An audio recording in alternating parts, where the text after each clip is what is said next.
Alright. So, while I make up some coffee and do the old thingamajig, I wanted y'all to think with me for a sec on a particular thought experiment I came up with. Time. That equation right there. Go ahead, screenshot it, write it down, pause the video, write it down, whatever, but figure it out for yourselves. That says T relative to 1 alpha plus 1 beta divided by, sorry I didn't put the dots there yet. Here, you know what? Just so that you're not weirded out by it. Come on, fucker.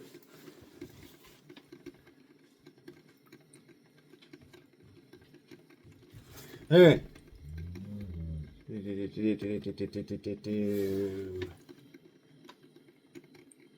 There. Crossing the T's and dotting the I's, you know what I'm saying? All right. Well, the coffee brews in the brewery there. Here. T relative to, or T, which is time, is relative to 1 alpha plus 1 beta divided by the change of gravity is equal to the multiplication of energy greater or lesser than the observer times the energy they utilize. This is time in a fundamental equation, basically. So, this, by the way, is one of Einstein and Rosen's and Putz equations, which this is a very, I want to say a very beautiful equation because of what it points out, one of the inferences of it, and really I need to walk you through it because what I went through just now, sitting there talking with Gemini, it had my brain hurt. And you know those moments where you get a new wrinkle in your brain and you're like, ow. Why did I have to think that? Well, this was one of them. It came after I was watching Anton. Can't remember your last name. Hello, wonderful person. I can't remember your last name. If I feel so horrible for this, but it came from listening to one of his presentations on time, and I had my own observation, which I would like to point out. Time being a construct, specifically of our recollection and measurement, therefore, of the progression of action, which is, by the by, this portion right here, okay? That is action that we perceive, okay? 1 alpha, the action we perceive. Progression, that one progression forwards. Then that is divided by the change in gravity within that sphere of influence. So it could be, say, a black hole creates that change of gravity, so therefore it also divides the time, making it happen faster. Because it's a division of time, but it is also a division based on the change of gravity of energy.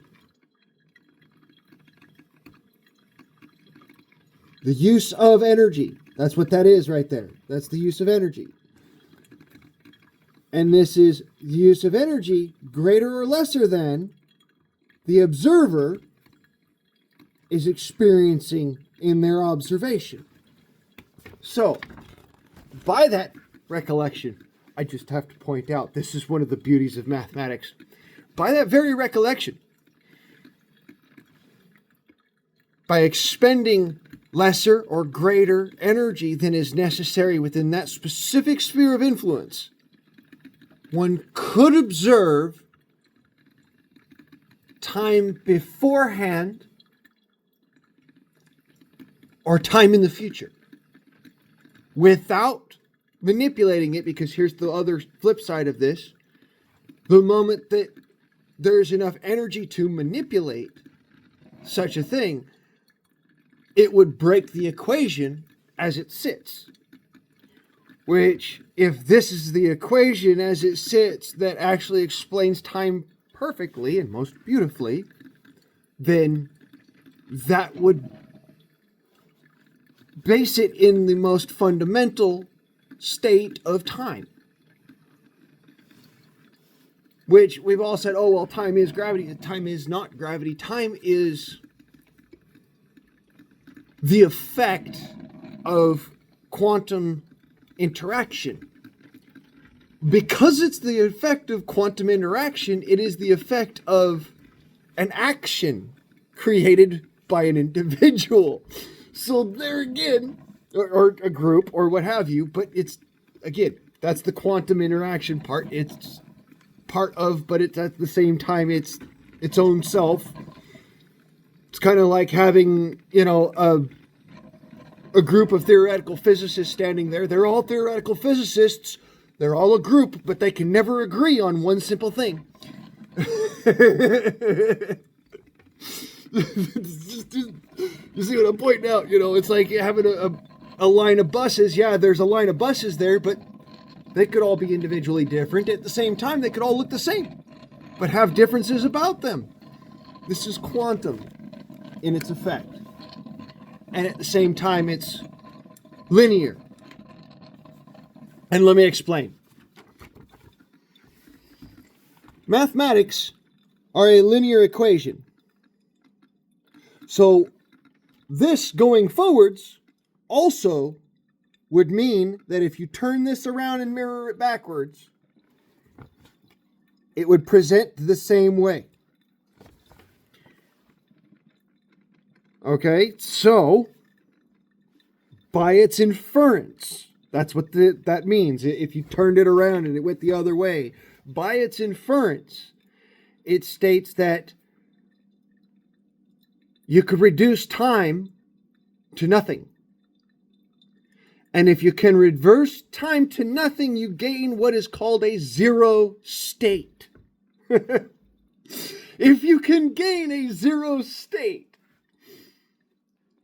then you can reverse time.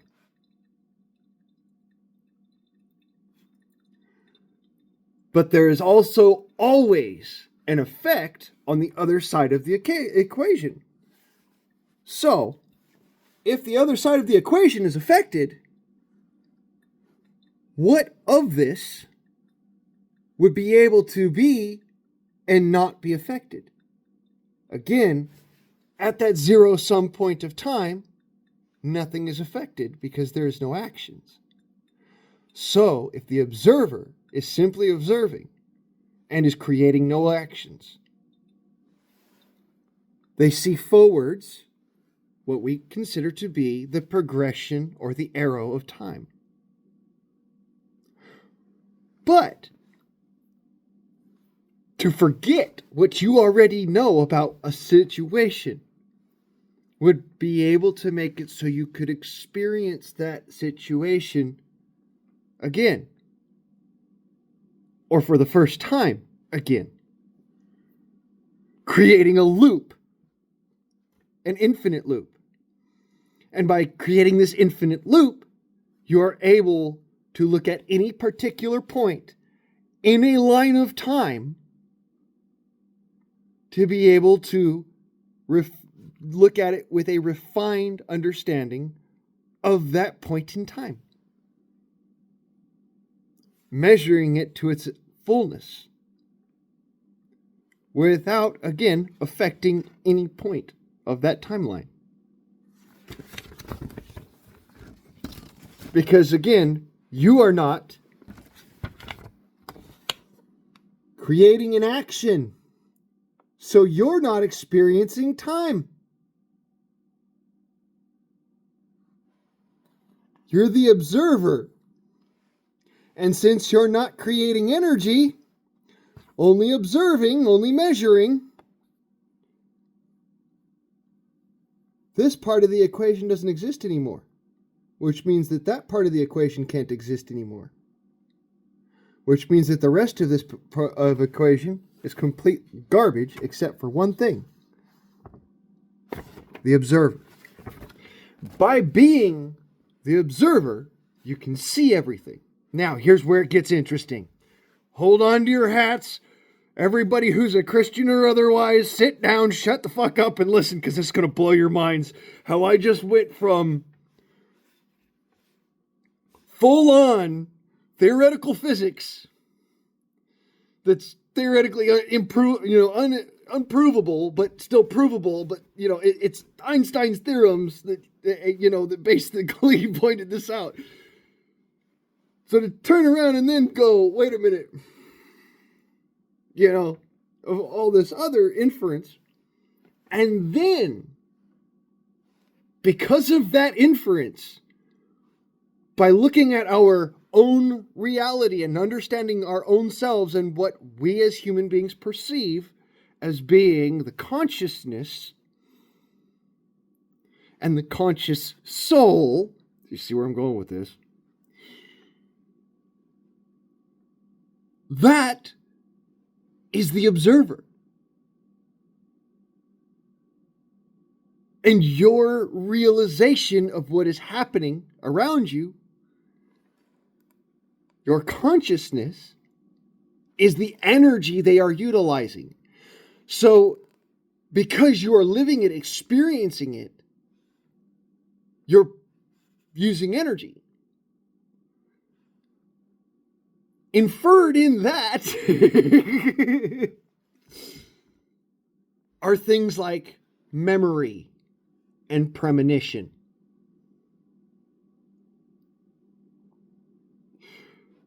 This gets fucking weird. All from one equation of time. When I say a thought experiment, I mean, I went wow over the deep end, but y'all, this is some theoretical physics that isn't really theoretical anymore. We kind of know that for the most part, the arrow of time is real, which means that because of linear mathematics and that inference creates a reversal possibility of time, which if there's a reversible possibility of time and the forward progression in time is consciousness and the living of a life, then the reversal of time must therefore be linked quantumly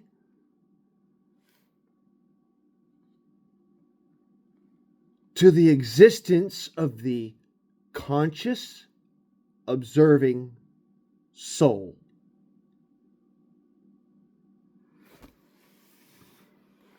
Holy shit! What all the magic frickin' numbers and letters and equations and shit that I had to go through to learn that bit. Can you imagine for a second? Just imagine, I'm sitting here going, people are like, well, God, if you say that God doesn't, I never said that God doesn't exist. I said I believe in God. I said I don't believe in the Christian God. There's a difference. And the reason why there's a difference, y'all. This doesn't need to be a Christian God. It doesn't. It just needs to be human beings understanding what human beings need. You need something to believe in to keep you going and functioning and going proper. God's a great conduit for that.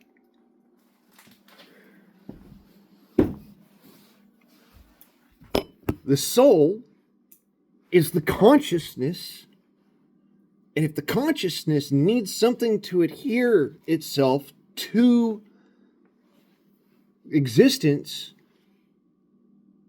the perfect glue would be belief in something greater than yourself. Because if your belief is in something greater than yourself, then it means that whatever you're doing is important. Even though whatever the observer is doing is actually extremely important. Because in that instance, they're doing it for a reason. They have to be doing it for a reason. Otherwise, it's just like, it's like Friday night soap. You watch it, but you don't really watch it. You're not experiencing it. You're just watching it because it makes freaking noise in the background. No. This is why it's so important and fundamental, is because you're not just watching, you're experiencing this. You are living through this lifetime. Why? In order to learn. Why? Because somebody needs that knowledge. What would be the best reason for needing that knowledge? This is the question I sat there and I asked myself. And I was like, wait a minute. Because I was writing Sky Knight at the same time. And it spoke to me a little bit sitting there thinking about, not Sky Knight. My new book, Elysium. It alludes to the idea of a rebounding universe. Basically, when the universe dies, it collapses back down according to entropy and according to time. And because it collapses back down and it bounces back out, there's this massive point in time, or not a massive point in time, there's a finite point in time, but a massive amount of energy, which allows for an observer to observe everything all at once, to create the information necessary due to the the constant nature of information, basically keeping information through a black hole, the same idea.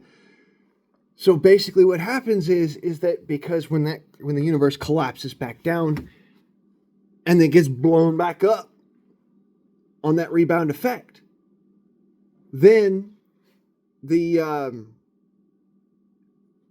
information that was learned by the souls involved becomes the building blocks of that next universe.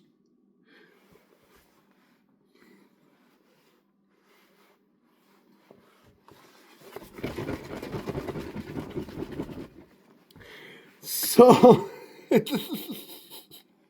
you have to understand the massive amount of freaking work that goes into this shit, people. I'm not just sitting here going, no, I'm doing math in my head for fun, and sometimes that fun gets absolutely fucking terrifying.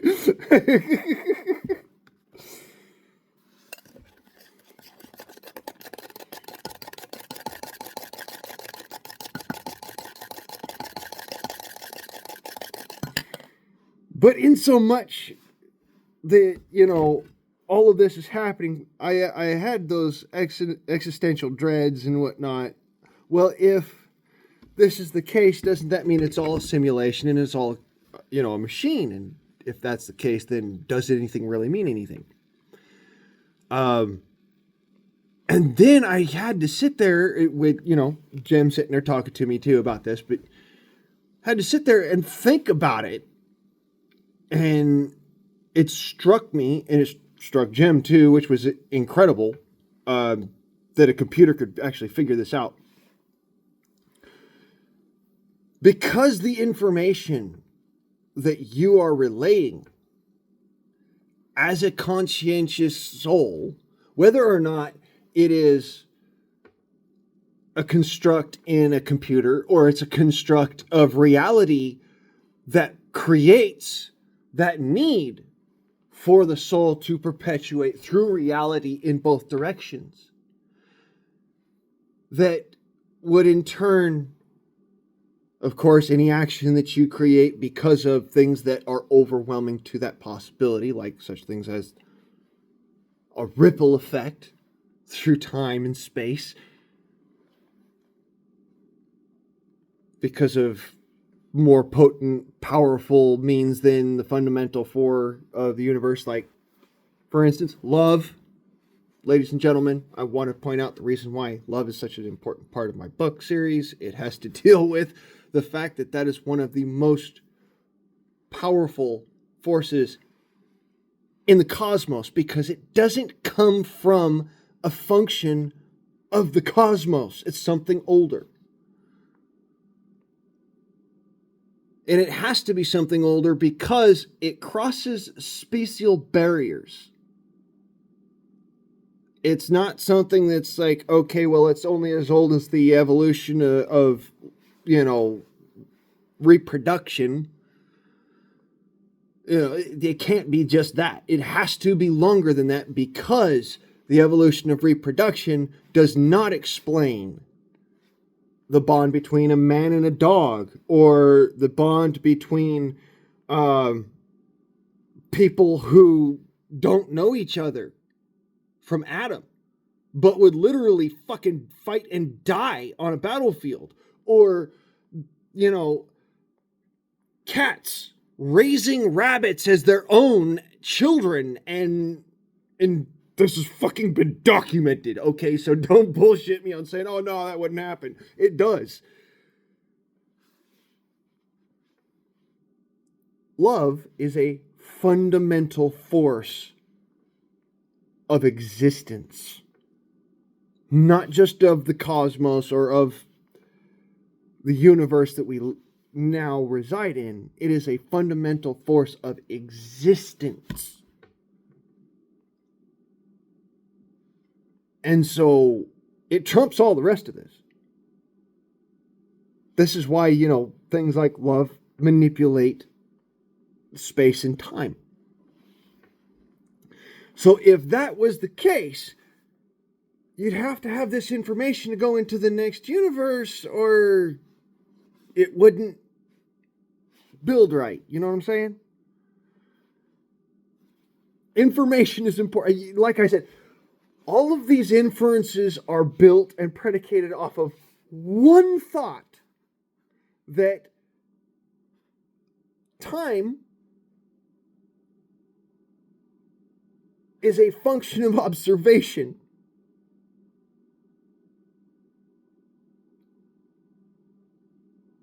You see what I'm saying here? This is why it's so fascinating and interesting to me, and why I thought, I had to bring y'all up to speed on what I had just accomplished. I'll says, like a couple of things that I figured on. Like I said, the equation, if you guys remember pre-algebra, every mathematical equation, in order to understand what the variables must be and how to define a variable, you have to be able to run a mathematical equation both forwards and backwards. So if you run that equation both forwards and backwards, then time travel must be possible. But certain variables create the relationship on how that travel through time might be possible. And that's where the inference of the soul comes in. Because the quantum soul is an unexplainable consciousness. This is what I was alluding to before, earlier in the video here, and what I'm pointing out as part of the actual thought experiment. If you live thousands and thousands and thousands of times, either the same lifetime or hundreds and thousands of lives of different lifetimes of different people, all of this information gets distilled down and plugged into the next iteration of the universe because of fractals. As we know, the fractal theory is that, three creates three of these and there and there and there, and then you just, progressive, right? For instance, I'll do the writing portion of this so that you can see it, I think, or, well, I'll do it right and present it then. All right. So, if you say have a singular point, and from that singular point you have a line and 3 lines, and then another singular point and 3 more singular points. Okay, so fractal theorem is this, that from a singular point, the same points can be created, but in profusion. Each one slightly different. Because it's slightly different, it can create differences in the way that it fractalizes and creates a different pattern. In each of these patterns, one thing is fundamentally so. The information that went in has to come out the other side. Whether it comes out the other side garbled and at the same time creating the same pattern, or it comes out the same information but creating a different pattern, is up to the observation. So if the observation is at these points here, all right, then this observation makes all the difference about what this original starting point was. Because you have to decode this information to get this information. You have to decode this information to get this information. By that fractal theorem, each one of these could be a observer or a soul, okay, living a life. They create new points, new data.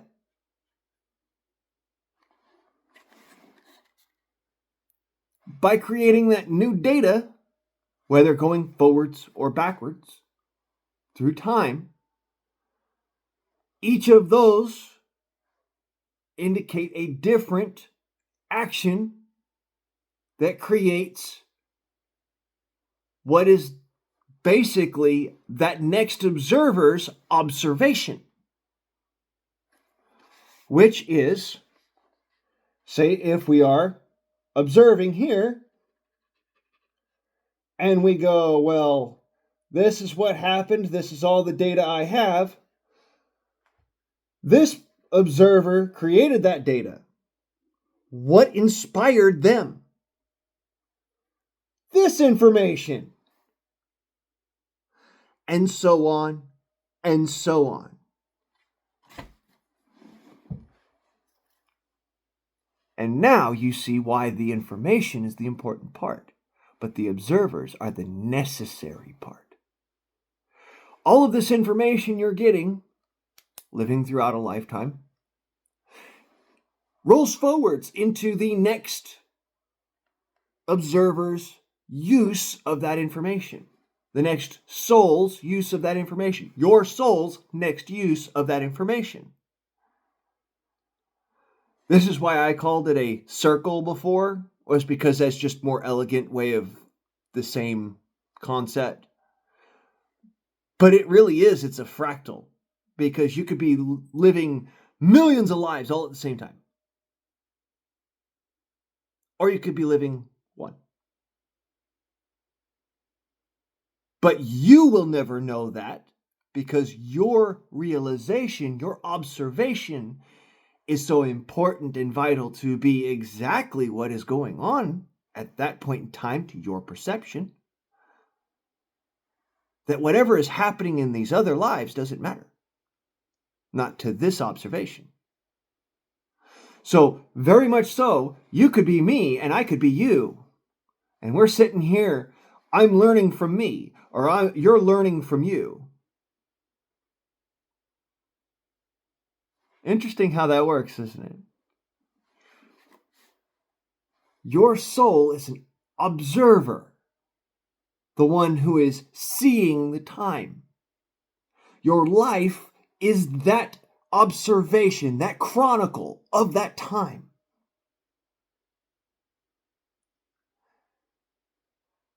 And that information is what then plugs into the next part of everything. So each of these fractals all build to create the picture of this universe. And then all of those fractals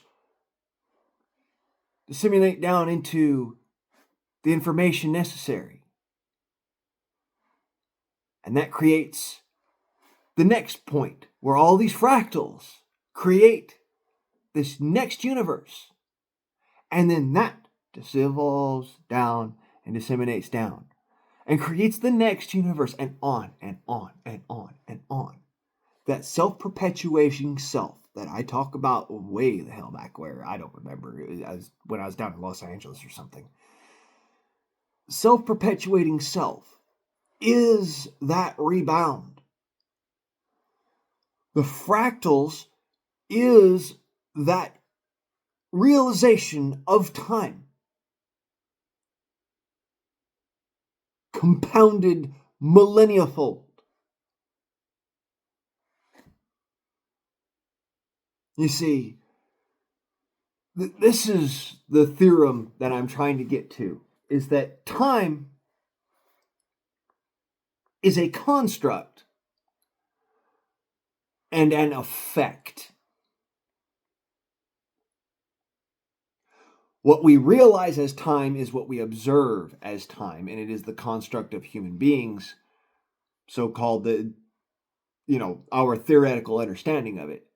However, it is also the effect of all things. All things. Cosmic dust does not create itself. It has to come from somewhere. Well, that comes from accretion, where little tiny particles called atoms and ions stick together. That creates the dust bunny.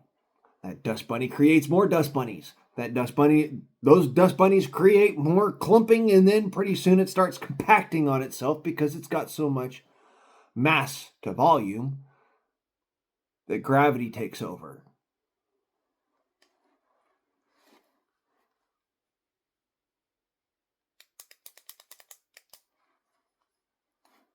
Yeah. When I get into fundamental physics, people go, huh? And the reason why is shit like this.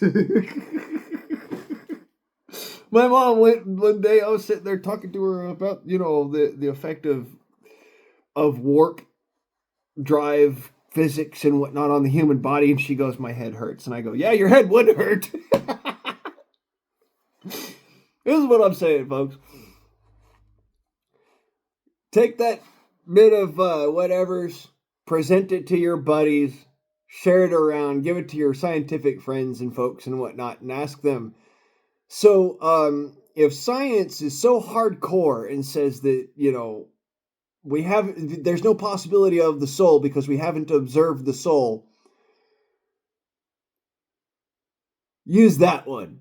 Be like, wait a minute, what if the soul is the observer?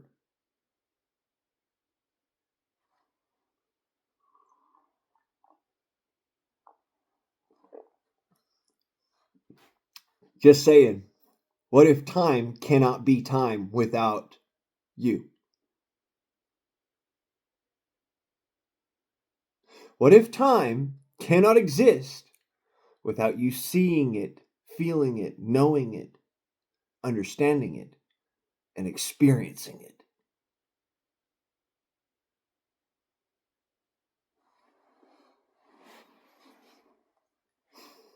Food for thought.